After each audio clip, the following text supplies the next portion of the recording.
बसरा साहब, पीटीआई की core committee ने जो है काजी फायज ईसा पे अदम एतमाद किया था कि उन्हें इस केस में बेंच का जो है हिस्सा नहीं होना चाहिए, क्या समझते हैं आप?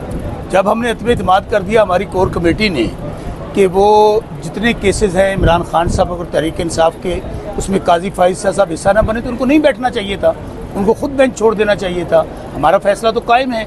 गुजारिश ये है, इसकी एक तारीख है, आपको याद होगा कि यही इसी सुप्रीम कोर्ट के साबिक चीफ जस्टिस गुलजार साहब की सरबराही में 5 रुकनी बेंच ने ये फैसला किया था जितने केसेस खान साहब और तहरीक इंसाफ हैं उसमें कई सब ना बैठे, ये कॉन्फ्लिक्ट ऑफ इंटरेस्ट है। और फिर उसके बाद देखें ना आप, खान साहब ने आज से 1 हफ्ता पहले वीडियो लिंक पे कहा कि 1 साल हो गया हमारी एप्लीकेशन पेंडिंग है, 9 मई पे बनाए फुल कोर्ट कमीशन, नहीं बनाए आप 8 फरवरी पे हमारी एप्लीकेशन पेंडिंग है, फुल कोर्ट कमीशन बनाए, नहीं बनाया।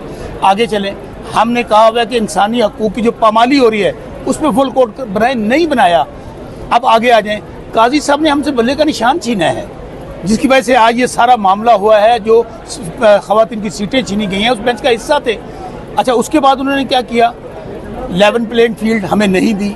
आप ये देखिए कि हमारा इंट्रा पार्टी इलेक्शन के मुतालिक उन्होंने क्या किया, आरोज़ के हवाले से यहाँ फैसला इसी सुप्रीम कोर्ट से हुआ। और सबसे बढ़कर जब काजी फायज ईसा साहब ने लेटर लिख दिया हाई कमीशन को कि, तो उसके बाद तो उनका बैठना बनता ही नहीं है।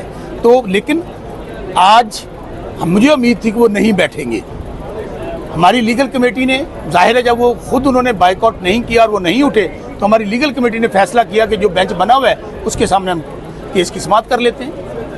ठीक है। अच्छा ये बताएं, इधर केस का फैसला आना था, वहाँ जो हुआ हावर मानिका ने जो किया, साहब ने देखा। बहुत अच्छी बात कर रहे हैं आप। देखिए वैसे भी रिवायत है, जब किसी जज पे आप अदम एतमाद करते हैं वो जज ऑटोमेटिकली बेंच छोड़ जाता है। जैसे आपने अभी खावर मानिका की बात की, खावर मानिका डबल स्टैंडर्ड्स है ना। खावर मानिका जब केस समाअत हो रहा था अपील का, उसने दुराने समाअत अपील एप्लीकेशन फाइल की, उस जज ने खारिज कर दी।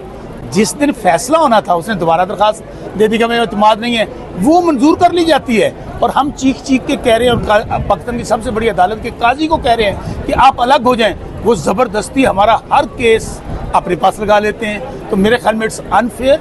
हमारा जो मुतालबा है आज भी है, कोर कमेटी का फैसला कायम है। बाकी हमारी चूँकि लीगल कमेटी अब क्या करे, वो बज़ेद हमने केस सुनना तो सुन रहे हैं। शौकत बसरा साहब, आपके कहने का मतलब ये है कि काजी फायज ईसा जो पाकिस्तान तहरीक इंसाफ का जो भी केस अपने पास लगाते हैं उसका मतलब ये होता है कि कोई भी रिलीफ नहीं देना चाहते? वो बाइस्ड हैं।